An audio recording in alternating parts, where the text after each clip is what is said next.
तो object and classes तो आप लोगों ने बहुत सारी चीजें देखी है. Now the part is that we are having this 5 major concept.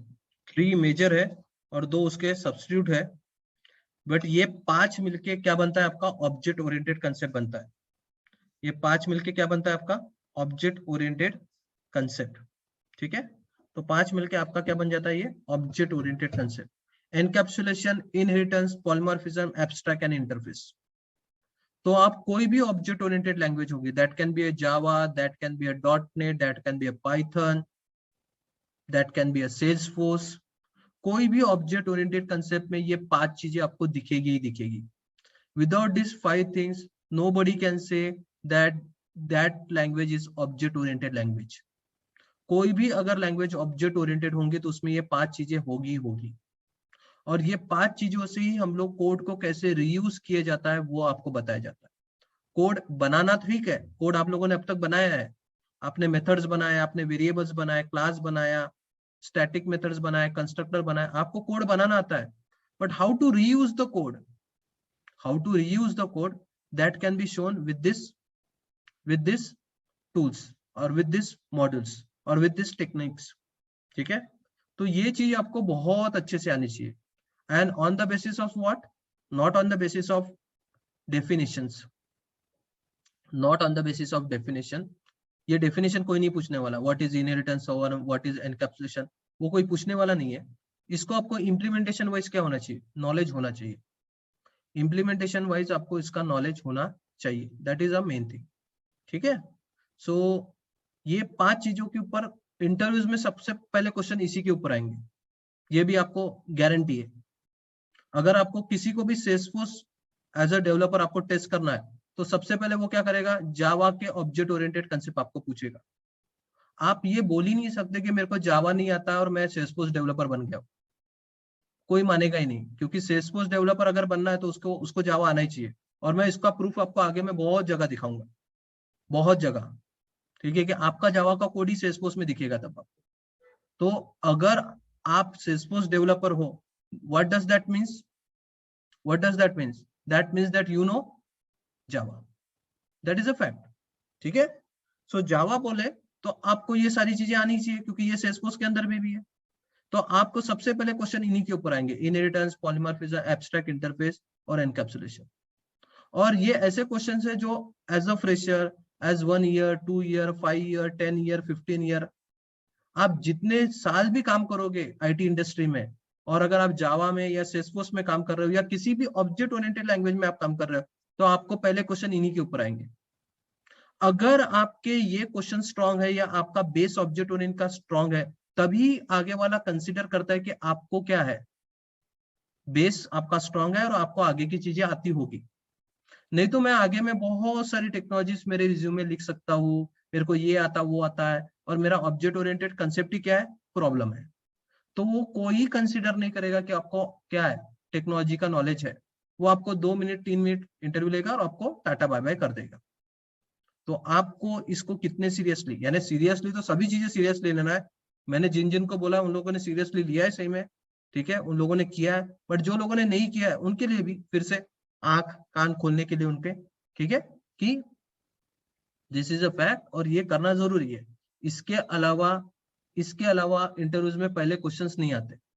यानी ये बोलने की बात है कि ये लोग है, इनहेरिटेंस, पॉलीमॉर्फिज्म, एब्स्ट्रैक्ट, ये यही लोग है जो किसी की भी लाइफ बर्बाद कर सकते, किसी की भी लाइफ स्पॉइल करने का काम इन्हीं ने लेके रखा है. तो जिंदगी भर अगर आपको एब्स्ट्रैक्ट इंटरफेस ये नहीं आता तो आप आगे बढ़ ही नहीं सकते, क्योंकि यही लोग आपको आगे बढ़ने को देंगे. इनको अच्छे से आप हैंडल कर सकते हो तो आपकी लाइफ स्मूथ.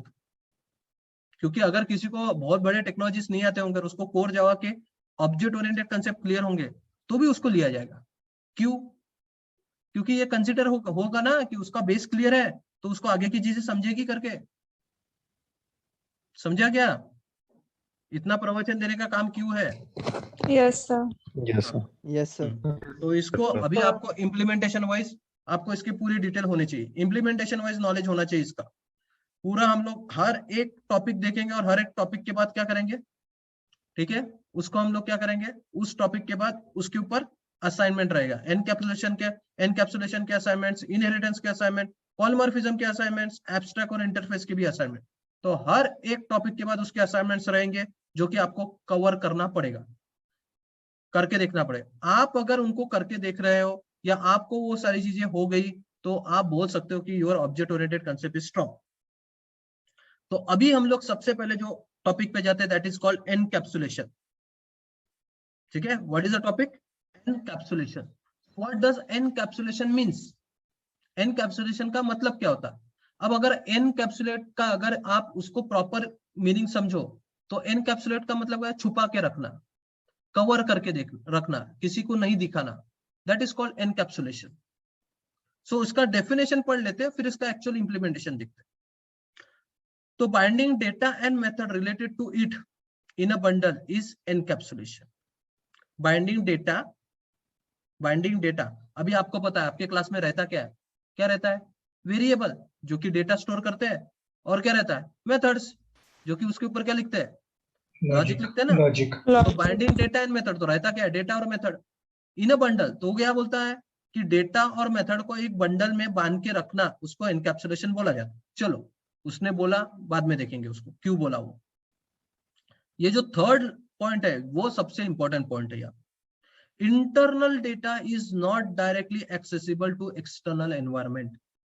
इंटरनल डेटा यानी इंटरनल डेटा समझता है, क्लास के अंदर वेरिएबल्स रहते हैं, उसको क्या बोलते हैं? Internal data.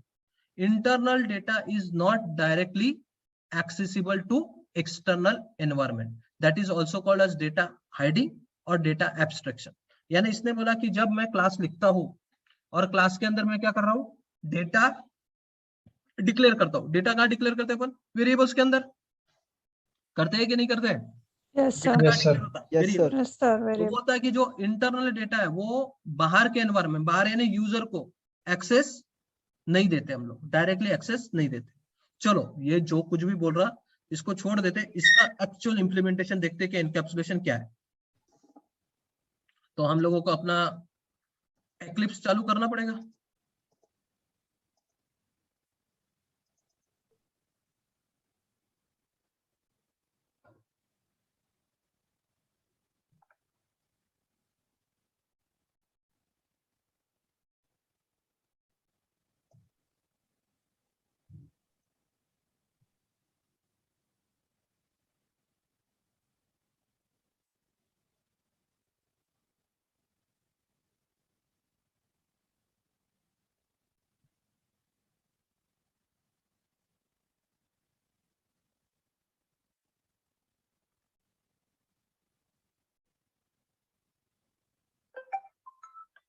One minute.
Okay, आवाज आ रही मेरी? Yes sir. Yes, sir. ठीक है, चलो लेट्स स्टार्ट।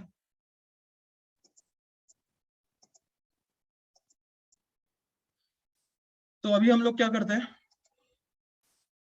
एनकैप्सुलेशन के लिए कोड लिखते हैं। ठीक है, एनकैप्सुलेशन का कोड। तो ध्यान दो, हम लोगों ने ऐसा कोड बहुत बार लिखा है, वो उसी कोड को हम लोग क्या करते हैं, यहाँ पे देखते हैं या बनाते हैं। ठीक है, तो चलो। सो मैं एक क्लास बना रहा हूँ, ध्यान दो। एनकैप्स एग्जांपल, ऐसा कुछ क्लास बना रहा हूँ, मेन मेथड नहीं डालता, सैंपल। ठीक है, फिनिश। अब इसमें मैं दो वेरिएबल ले लेता हूँ, कौन से हैं, इंट लेंथ और इंट हाइट। दोनों को मैं क्या करता हूँ, लिख दे देता हूँ पब्लिक, यानी बाहर वाला भी इनको क्या कर सर सकता आपका आवाज डिस्टॉर्ट हो रहा है। बाकी लोगों को भी आ रहा है क्या प्रॉब्लम? ये नो सर, ठीक है। No, sir. Clear आ रही है आवाज। क्लियर आ रही है ना, वही बोल रहा हूँ। अब आपके इंटरनेट का प्रॉब्लम होगा, आप डिस्कनेक्ट करके फिर से कनेक्ट कर सकते हैं। ठीक है, सो मेरे पास दो वेरिएबल है, लेंथ और हाइट नाम के दो वेरिएबल है। इन वेरिएबल्स में मैं क्या कर रहा हूँ, कंसिडर करके चल रहा हूँ कि यूजर एंट्री करेगा डेटा, और यूजर एंट्री करेगा लेंथ और हाइट में, डायरेक्टली वो लेंथ और हाइट में डेटा डाल देगा। मैं कोई कंस्ट्रक्टर या मेथड नहीं लिख रहा हूँ, मैं डायरेक्टली उनको क्या कर रहा हूँ, वेरिएबल्स दे रहा हूँ, और वो वेरिएबल्स में डायरेक्टली क्या कर सकते हैं, डेटा डाल सकते हैं। और फिर एक मेथड बना रहा हूँ मैं, पब्लिक ऐड डेटा नाम की, जो क्या करेंगे, दो वेरिएबल में वैल्यूज जो भी आएंगे उसको ऐड करके वैल्यूज रिटर्न करेंगे। तो इंट ऐड डेटा, ऐसा कुछ मेथड बनाया मैंने। और ये मैं क्या कंसीडर कर रहा हूँ, लेंथ और हाइट में डायरेक्ट यूजर एंट्री डालेगा, डायरेक्ट वैल्यूज डालेगा, कोई मेथड के थ्रू नहीं, डायरेक्ट वैल्यूज डालेगा। पब्लिक कर दिया ना मैंने, तो पब्लिक किया ना, उसमें डायरेक्टली वैल्यूज डाल सकता है। अब मैं क्या कर रहा हूँ, एक r1 नाम का वेरिएबल ले रहा हूँ, जिसमें क्या करता हूँ, लेंथ प्लस क्या, हाइट। ठीक है, और फिर इसको क्या करते हैं अपन, रिटर्न r1। ये क्लियर है क्या? सिंपल कोड है, कुछ भी नहीं। दो वेरिएबल बनाए, दो वेरिएबल में मैं ये कंसीडर कर रहा हूँ कि यूजर एंट्री मार देगा, बट वो कोई मेथड या कंस्ट्रक्टर के थ्रू डायरेक्ट एंट्री मारेगा उसमें, डायरेक्ट डेटा में। और फिर क्या किया अपन ने, एक मेथड लिखी जो कि क्या करेगी, कंसीडर करके चलेंगे लेंथ और हाइट में वैल्यूज आ रहे हैं, और वैल्यूज आने के बाद उसको वैल्यूज ऐड करेगी, एक वैल्यूज में डाल के रिटर्न करेगी। क्लियर है क्या ये कंसेप्ट, ये कोड? इसमें किसी को कोई क्वेश्चन? No sir. No. ठीक है, चलो इसको आगे लेके चलते हैं।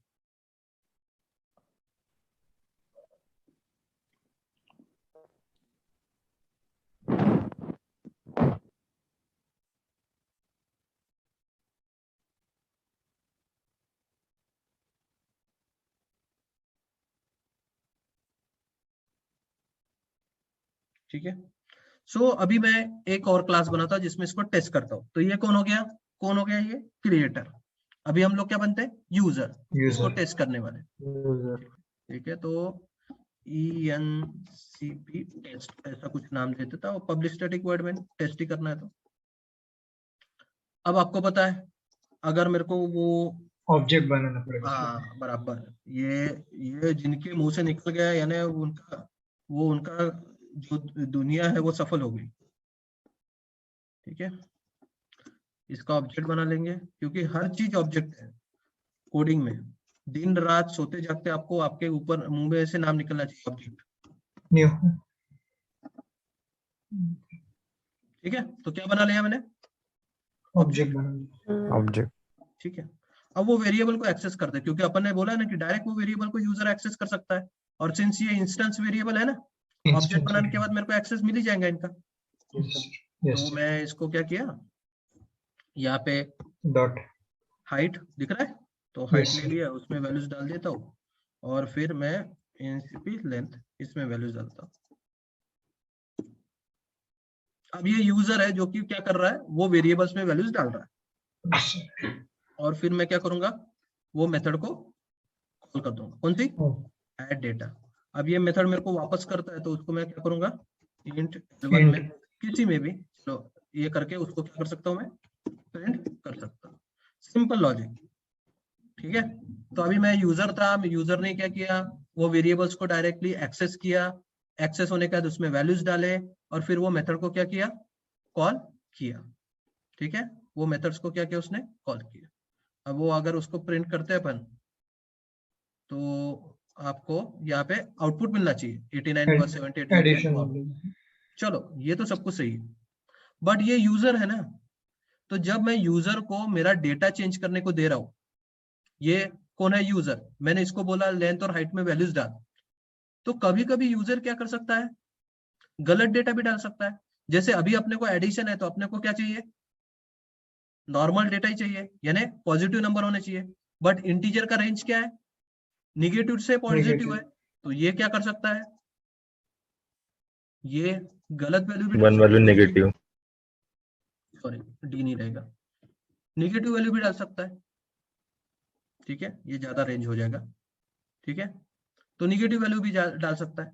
अब इसका क्या प्रॉब्लम आएगा, अगर उसने निगेटिव वैल्यू डाला, तो आप तो एक्सपेक्ट क्या कर रहे थे आपके मेथड में, कि मेरे पास क्या आएंगी, पॉजिटिव वैल्यू आएगी, और उसके हिसाब से एडिशन होना चाहिए और वैल्यूज आनी चाहिए, बट मैंने यूजर को मेरे वेरिएबल को छोड़ दिया है एक्सेस करने को, तो यूजर क्या कर सकता है, वेरिएबल में कुछ भी वैल्यू डाल सकता है, उसकी मर्जी है, वो निगेटिव में भी वैल्यू डाल सकता है। आप एक्सपेक्ट कर रहे थे पॉजिटिव में वैल्यू, बट आपने वेरिएबल्स को खुला छोड़ दिया है, पब्लिक बोल दिया ना, तो खुला है वो, तो कोई भी यूजर क्या कर सकता है, उसमें क्या कर सकता है, कुछ भी वैल्यू डाल सकता है। अब जिससे लॉजिक क्या हो जाएगा, गलत हो सकता है। अब सपोज मैंने आपको बोला कि नहीं नहीं नहीं, वेरिएबल में सिर्फ क्या आना चाहिए, 0 से 100 की तक वैल्यू आनी चाहिए, आएगी क्या, कर सकते क्या अपन कंट्रोल यहाँ पे, नहीं ना, क्योंकि हम लोगों ने तो कोई मेथड या कुछ लिखा नहीं है, हम लोगों ने डायरेक्ट वेरिएबल को खुला छोड़ दिया, तो क्या होगा, उसमें वो कुछ भी वैल्यू डाल देगा। अब आपके हिसाब से लॉजिक लिखा है आपने, बट वैल्यूज बराबर आएगी क्या, नहीं आएगी, क्यों नहीं आएगी, क्योंकि आपने वेरिएबल्स को क्या करके रखा है, वेरिएबल्स को आपने यहाँ पे क्या किया है, पब्लिक। और पब्लिक का मतलब होता है कि आप आगे वाले को क्या कर रहे हो, खुला छोड़ रहे हो आपके वेरिएबल को, जिससे क्या हो सकता है, आगे वाला उसमें गलत वैल्यूज भी क्या कर सकता है, डाल इनपुट कर सकता है। सिंपल कंसेप्ट समझो ना, अगर मुझे समझो कि आपके पास एक फ्रंट एंड में एक पेज है, वेबसाइट है, वेबसाइट में आपको user name, password, age, address, phone number ये एंट्री करने को बोला है, ठीक है, आप यूजर हो, आप उस कोड को क्या कर रहे हो, यूज कर रहे हो। अब आप जब कोड को यूज कर रहे हो, तो आपने यूजर नेम में क्या डाला, 1 2 3 4 डाल दिया, एज में ABCD डाल दिया, ठीक है, फोन नंबर में 1 2 3 ABCD EFG डाल दिया, और सेव कर दिया।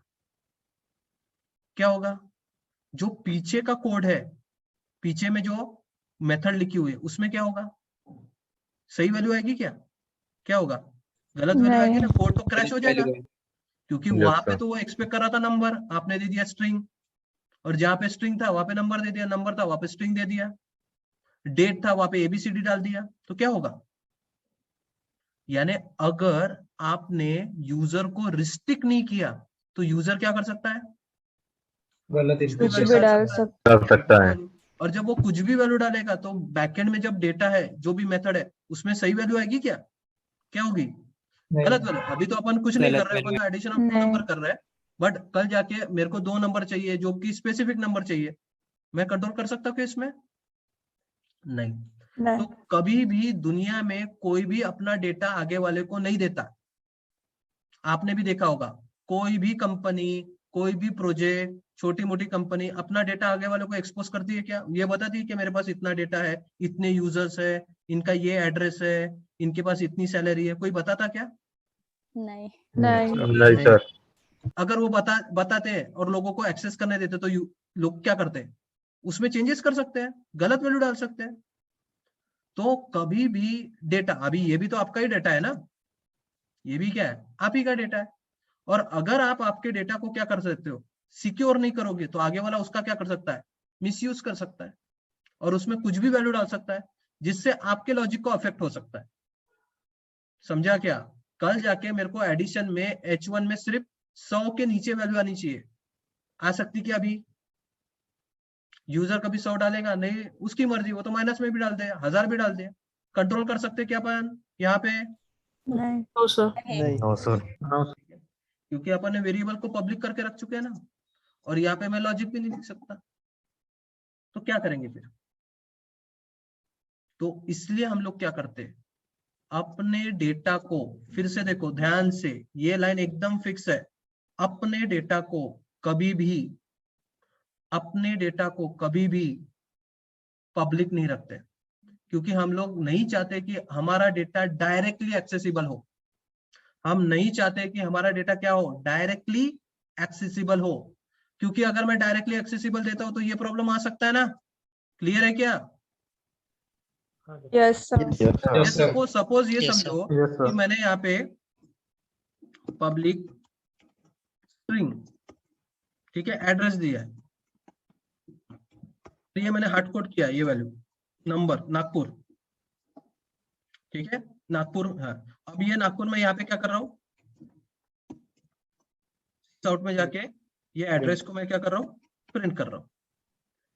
तो मैं क्या एक्सपेक्ट कर रहा हूँ ये मेथड के अंदर कि नागपुर एड्रेस में क्या है, नागपुर है, नागपुर। ये एक्सपेक्ट। बट ये क्या कर सकते हैं यहाँ पे, वो वेरिएबल को एक्सेस कर सकता है,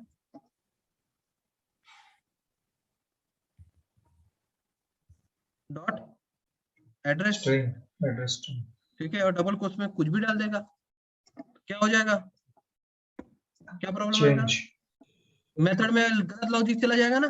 आप Yes. उस पे कर रहे थे नागपुर, और उसने क्या डाल दिया, उसने क्या किया, वो वेरिएबल को चेंज किया। यानी बोलने की बात क्या है, आप अगर उसको डेटा देते हो चेंज करने के लिए तो कुछ भी डाल देगा या कुछ भी चेंज कर सकता है। सिनारियो समझ में आया क्या? Yes What is the problem? Yes, sir. If we Yes, are sir. exposing our data in public, public अगर आपने पब्लिक में डेटा एक्सपोज किया, अगर आपने पब्लिक में डेटा क्या किया, एक्सपोज किया, ठीक है, सो प्रॉब्लम क्या आ सकता है, पब्लिक में अगर डेटा एक्सपोज हुआ तो डेटा यूजर क्या कर सकता है, चेंज करके कुछ भी वैल्यू क्या कर सकता है, डाल सकता है। समझा क्या? तो इसको रोकेंगे यस कैसे, रोकेंगे कैसे इसको, इसको रोकेंगे कैसे? तो अगर इसको रोकना है तो हम लोग अपना डेटा क्या कर देंगे, प्राइवेट तो ये समझो कि कभी भी किसी का भी कोड अगर आप देखोगे, अगर जिसने प्रॉपर कोड लिखा होगा, कोई भी जब प्रॉपर कोड लिखता है, प्रॉपर कोड, तो हर एक कोड में वो डेटा को क्या रखता है, प्राइवेट। क्यों प्राइवेट Private. रखेगा? क्योंकि अगर वो पब्लिक लिखता है तो लोग उसको तो चेंज कर देंगे और कुछ भी वैल्यू डाल देंगे ना, इसलिए वो क्या रख रहा है, उसको क्या रख रहा है, प्राइवेट। तो प्राइवेट से क्या होगा, डेटा एक्सेस कर ही नहीं पाएगा, नहीं और होगा कर नहीं पाएगा तो उसमें वो वैल्यूज डाल ही नहीं पाएगा। तो जब ये ऐसा एक्सेस करने की कोशिश करेगा तो क्या आएगा, प्रॉब्लम आएगा। कर सकेगा क्या उसको चेंज? नो कर भी नहीं पाएगा और लिख भी नहीं पाएगा। नो सर तो यही तो चीज यहाँ पे बोली गई है। क्या बोला था, ये लाइन समझी थी क्या, internal data is not directly accessible to accessible. Accessible to environment. Environment. Environment. External यानी यूजर को, आपका क्रिएटर का इंटरनल डेटा हम लोग एक्सेस करने नहीं देते, नहीं देते। ठीक है, that is also called as data hiding. तो अभी अपन ने क्या किया, यहाँ पे डेटा को क्या कर दिया, हाइड हाइड कर दिया। प्राइवेट। प्राइवेट। तो प्राइवेट करने से फायदा क्या हो गया, वो डेटा एक्सेस होगा ही नहीं, जिससे उसको चेंज कर ही नहीं पाएगा। तो सही में हम लोग अभी इसको इतना इनकैप्सुलेशन हो गया क्या, इसको इनकैप्सुलेशन मानेंगे, या सही में अपना काम हो गया क्या? नहीं नो सर क्यों नहीं हुआ? नहीं।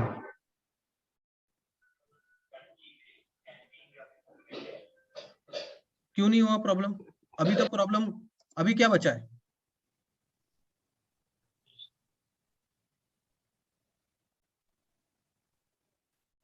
अभी क्या प्रॉब्लम है इसमें, बता सकता क्या कोई?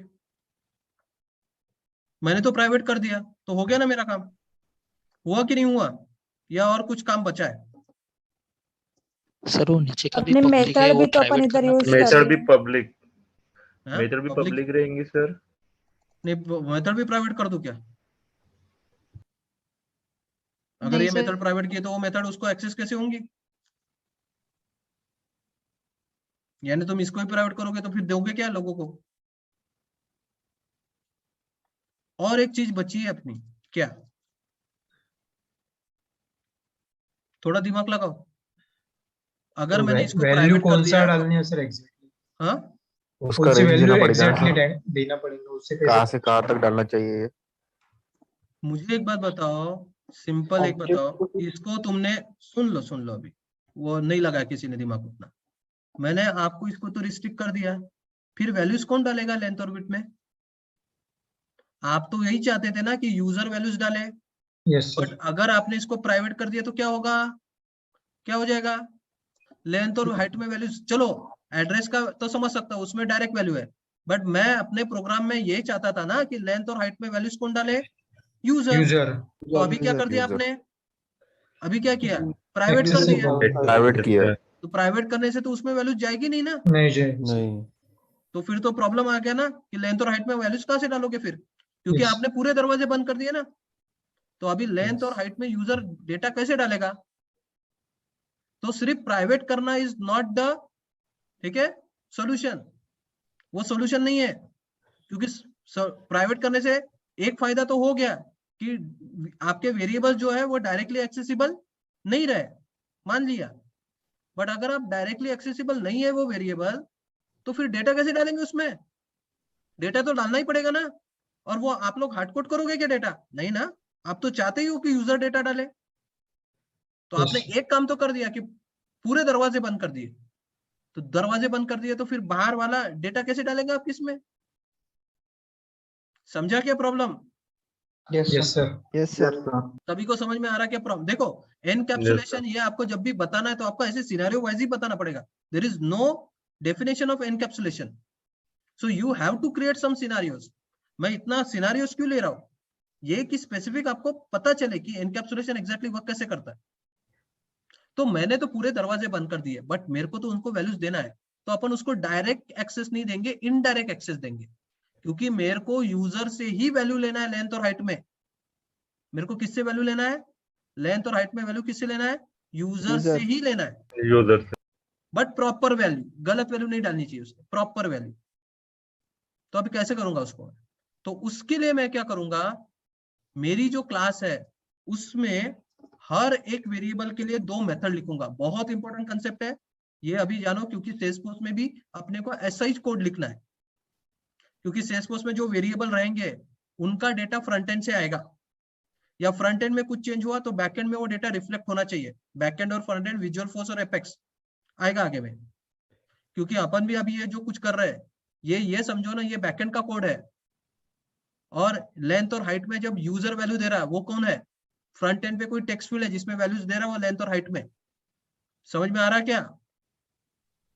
Yes front sir. एंड समझ में आता है? Yes, फ्रंट पे sir. पेज जो दिखता है, यस ये सर। समझो कि फ्रंट पे पेज है और उसमें टेक्स्ट फील्ड में लेंथ और हाइट नाम के 2 क्या है, टेक्स्ट फील्ड है, और उसमें यूजर क्या कर रहा है? वैल्यूज दे रहा है, एंटर कर। और वो वैल्यूज अपने कोड में आ रही है, ये समझो। बट अगर आपने दोनों वेरिएबल को प्राइवेट कर दिया तो अंदर आएंगे क्या वो दोनों वैल्यूज? आएंगे नहीं, क्योंकि आपने तो प्राइवेट करके रखा। बट आप तो चाहते ही हो कि यूजर ही वैल्यू डाले, तो क्या करोगे आप? तो आप हर एक वेरिएबल के लिए 2 मेथड लिखोगे। आप हर एक वेरिएबल के लिए क्या करोगे? 2 मेथड लिखोगे, और that method are called getter and setter. 2 method आपको लिखने पड़ेंगे हर एक वेरिएबल के लिए। एक मेथड का नाम है गेटर और दूसरे मेथड का नाम क्या है? सेटर। समझा क्या? तो गेट का काम क्या है? गेट का काम है वो वेरिएबल को बाहर वाले को दिखाना। आपने प्राइवेट करके रखा तो उसको दिखेगा भी नहीं ना वो वेरिएबल। सपोज हाइट में 10 वैल्यू है, तो वो यूजर बोलेगा ना मेरे को देखना है कितनी वैल्यू है उसमें, तो गेट से क्या होगा, उसको वैल्यूज दिखेगी। और सेट से क्या होगा, वो वैल्यू उसमें क्या कर सकता है, चेंज कर सकता है। तो गेटर और सेटर समझ में आया क्या? गेट का क्या मतलब है, फिर से समझो, गेट का क्या मतलब है, वैल्यूज आगे वाले को दिखेगी, जो भी वो वेरिएबल में वैल्यू होगी वो आगे वाले को दिखेगी, यानी आगे वाले को रिटर्न होगी वैल्यू। गेट का काम है सिर्फ वैल्यूज रिटर्न करना, और सेट का काम क्या है, बाहर से वैल्यूज लेना और अंदर के वेरिएबल में असाइन करना। बाहर से वैल्यूज लेना और अंदर की वैल्यू में असाइन करना, गेट एंड सेट। समझा क्या? Yes sir. तो आपको हर एक वेरिएबल के लिए गेट और सेट लिखना पड़ेगा, जिससे आप उसको डायरेक्ट एक्सेस ना देते हुए, कौन सा एक्सेस दे रहा हो, इन डायरेक्ट एक्सेस दे सकते हो, जिससे वो यूजर वेरिएबल देख भी सकता है और उसमें वैल्यू चेंज भी कर सकता है। बट वो डायरेक्ट वेरिएबल के थ्रू नहीं, किसके थ्रू जा रहा है, मेथड के थ्रू। किसके थ्रू जा रहे हैं अपन भाई, यानी अपन वेरिएबल को एक्सेस दे रहे हैं, बट डायरेक्ट वेरिएबल के थ्रू नहीं, किसके थ्रू, मेथड के थ्रू। ठीक है, तो चलो गेट मेथड लिखना है। अभी मेरे को बताओ क्या इनपुट रहेगा और क्या आउटपुट रहेगा, क्या एक्सेस स्पेसिफायर रहेगा। गेट में फिर से मैं बता रहा हूं, अभी आपसे आंसर चाहता हूं मैं। गेट में सिर्फ वैल्यूज आगे वाले को रिटर्न होगी, वैल्यूज रिटर्न होगी। तो मेरे को अभी गेट मेथड लिखनी है हाइट के लिए, कैसे लिखूंगा, एक्सेस स्पेसिफायर क्या रहेगा उसका, public. Public public. Public private देखिए कोई मतलब ही नहीं है, प्राइवेट दूंगा तो सभी बंद कर रहा हूं public. Yes sir get method को Int. return Int. रहेगा या नहीं रहेगा? Int. इंट दो Very good. इनपुट रहेंगे सर, Int. दो Int. इनपुट रहेंगे। दो नहीं, Yes, एक sir. के लिए लिखना है, हाइट के लिए अलग और लेंथ के लिए। हर एक Length. वेरिएबल के लिए अलग अलग लिखना पड़ता है। Okay sir. Get. ठीक है, मेथड का नाम रहेगा get. Get. Get Height. Height height input रहेगा किसको, 1. नहीं, No, sir. क्योंकि नहीं ये रहेंगे मेथड सर, सर सिर्फ ऑलरेडी होने हमने वाला दे है। दिया है। हाँ Yes, दे sir. दिया। ये मेथड सिर्फ क्या करेगी, वैल्यू क्या करेगी, रिटर्न करें। रिटर्न Return करेंगे रिटर्न इनपुट देने का काम किसका रहेगा, यूजर इनपुट देने का Setter काम का। सेट का रहेगा। सेट का सेट। तो गेट मेथड किसी भी वेरिएबल के, दुनिया में किसी भी वेरिएबल के आप गेट मेथड लिखोगे तो उसको कभी भी रिटर्न टाइप रहेगा, और उसके इनपुट में कभी भी पैरामीटर नहीं रहेंगे। ये समझ लो, क्योंकि हम लोग जब भी वेरिएबल लिखेंगे तो अपने वेरिएबल को प्राइवेट करेंगे, और उसके लिए गेटर्स एंड सेटर लिखेंगे। उसके लिए क्या लिखेंगे हम लोग, गेटर्स एंड सेटर, जिससे आगे वाला उसको देख सकता है या उसमें वैल्यू चेंज कर सकता है। ठीक है, और अभी सेट मेथड, आप बताओ सेट का क्या रहेगा, रिटर्न टाइप रहेगा क्या सेट को, पब्लिक वॉइड पब्लिक Public में रिटर्न नहीं करना है। void क्या रहेगा, void Void. Void. void set height। Set height Set height. Input रहेगा क्या, Yes. इनपुट रहेगा ना, यस सर यस सर क्योंकि अपन Assign भूल गए करना ना है। कि सेट का मेथड का मतलब क्या है, असाइन करना है सर वेरिएबल। Re- असाइन करना। वैल्यूज असाइन करना है। समझा क्या, हाँ, सेटर और first getter, to H1. Yes sir variable का सेटर और गेटर समझा क्या। Yes. तो sir. हर Yes, एक sir. वेरिएबल के लिए आपको सेट और गेट लिखना पड़ेगा। गेट से क्या होगा, गेट से क्या होगा, वैल्यूज Value return करेगा। return करेगा। रिटर्न करेगा ठीक है, गेट से वैल्यूज आगे वाले को दिखेगी, और Yes, sir. सेट से क्या होगा, बाहर से वैल्यूज आके अंदर वैल्यू में लेके assign वही होगी। जगह आपको सेट करना है। समझा क्या सभी को। हम Yes, लोग sir. जब Yes, कोड लिखते हैं तो अपने वेरिएबल्स Yes, को sir. कैसे आपको बनाना है, आपका वेरिएबल कभी भी प्राइवेट, क्यों Private. प्राइवेट होना चाहिए, ये भी मैंने बताया क्यों प्राइवेट, क्योंकि अगर आपने इसको पब्लिक किया तो डेटा का वैल्यू मिसमैच नहीं एक्सेस होना नहीं कर करेगा, सके और उसमें वो कुछ भी चेंज कर सकता है, जिससे आपके लॉजिक में प्रॉब्लम आ सकता है। इसलिए आपके वेरिएबल कभी भी क्या चाहिए, प्राइवेट। और उसके लिए, बट प्राइवेट करने से आप क्या कर रहे हैं, सब कुछ बंद कर रहे हो। सब कुछ बंद नहीं करना है, एक्सेस करने देना ही है उनको। तो कैसे दोगे, with the help of methods, और वो मेथड्स का नाम क्या है, सेटर एंड गेटर। हर Getter एक and वेरिएबल के getter. दो मेथड लगेंगे, एक का नाम है सेटर और दूसरे का नाम क्या है, गेटर। ठीक है, गेट से वैल्यूज फ्रंट एंड पे दिखेगी, सेट से फ्रंट एंड से वैल्यू वो चेंज करके आएगा, वो अंदर में असाइन हो जाएगी। अब मैं आपको इसका भी शॉर्टकट बताता हूं, गेटर और सेटर लिखने का। मत लिखो, इसको भी मत लिखो। आप क्या करोगे, एक्लिप्स में सोर्स पे जाओगे। कहा जाओगे, सोर्स। ठीक है, सोर्स में यहाँ पे जनरेट गेटर्स एंड सेटर्स है। क्या है, जनरेट गेटर्स एंड सेटर। अब किस किस के लिए आपको गेटर और सेटर, स्ट्रिंग एड्रेस के लिए नहीं लिखना है, क्योंकि उसमें तो डायरेक्ट वैल्यू है, तो उसमें अपने को वैल्यू चेंज नहीं करना है। ठीक है, हाँ, अगर आपको वो वैल्यूज आगे वाले को दिखाना है, अगर आपको वो वैल्यू आगे वाले को क्या करना है, दिखाना है, सिर्फ चेंज नहीं करवाना है, तो आप सिर्फ एड्रेस की क्या कर सकते हो, गेटर गेट मेथड डाल सकते हो, जिससे उसको सिर्फ दिखेगा, चेंज नहीं कर पाएगा। मेरे को चेंज नहीं करवाना है, इसलिए मैं सिर्फ उसको क्या कर रहा हूँ, दिखा रहा हूँ। तो मैंने गेट मेथड, और बाकी हाइट और लेंथ के लिए मैं क्या कर रहा हूँ, दोनों get and set get and set दोनों से। समझा क्या? ऐसा जरूरी नहीं कि हर बार अपने को गेट और सेट दोनों मेथड एक साथ लिखनी चाहिए। कल जाके आपको ऐसा कोई वेरिएबल, जैसे अपने पास ये एड्रेस है, इसमें मैं नहीं चाहता कि यूजर वैल्यू चेंज करे, मैं सिर्फ चाहता हूं कि वो देखे, तो मैं उसके लिए क्या दे रहा हूँ, गेट एड्रेस। Gate address. और अगर आपको लगता है कि नहीं उसने देखनी भी चाहिए और चेंज भी करनी चाहिए, तो मैं क्या कर रहा हूँ, उसको गेट भी दे रहा हूँ एंड गेट और सेट। समझा, और ओके बोल दो। तो ये देखो, ये मेथड्स खुद ही लिख के आ जाएंगे, दिख रहे क्या? आपको लिखने की बिल्कुल भी जरूरत नहीं है। Yes sir. Yes sir. तो ये अपना टाइम क्या करेंगे, बचा देंगे। दिख रहे, get length, return length, set length, बाहर से लेंथ आया और अंदर के लेंथ में असाइन। अब ये देखो दिस का कमाल, ये दिस आपने कंस्ट्रक्टर में देखा था, देखा था क्या असाइनमेंट में? Yes sir. यस क्या सर। किया था इसने? Yes sir. कॉल करता है सर ये दूसरे कंस्ट्रक्टर, ठीक है, एक कंस्ट्रक्टर से दूसरे कंस्ट्रक्टर को क्या करता है, वो कॉल कॉल करता है। करता है। कॉल कर। अब यही दिस अगर मैं बाहर से जो वेरिएबल ला रहा हूं और अंदर के वेरिएबल का नाम दोनों क्या है, सेम है, ठीक है, एक मिनट।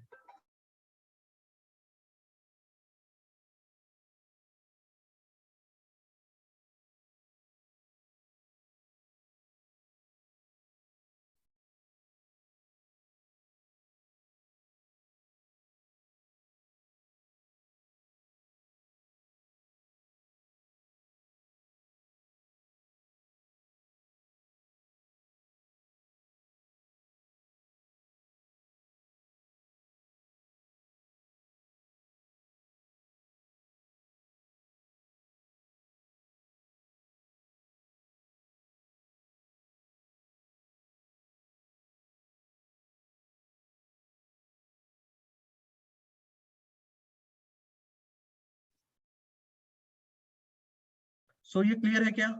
हर एक के लिए क्या है, गेटर्स एंड सेटर क्या करना पड़ेगा, आपको लिखना पड़ेगा, ठीक है। तो गेटर एंड सेटर, ठीक है, आपको लिखने की जरूरत नहीं। फिर से समझो, सोर्स पे जाओ, क्या बोलोगे, जनरेट गेटर एंड सेटर, जो भी वेरिएबल है उसको क्लिक करो और ओके बोल दो, क्या हो जाएगा, उसके गेटर और सेटर लिख के आ जाएंगे। तो ये समझ में आया क्या? Yes sir. राइट गेटर है। और ये दिस का मतलब सर। क्या है, अगर बाहर से आने वाला वेरिएबल और अंदर से आने वाला वेरिएबल दोनों क्या है, सेम है, दोनों क्या है, सेम है। तो दिस लिख के हम लोग क्या कर रहे हैं, अंदर का कौन सा है और बाहर का कौन सा है वो बता रहे हैं। दिस अगर किसी भी वेरिएबल के आगे में लिख दिया तो यानी वो अंदर का वेरिएबल कंसिडर होता है। दिस अगर मैंने किसी भी वेरिएबल के आगे में लग दिया तो वो क्या कंसिडर होता है, अंदर का वेरिएबल।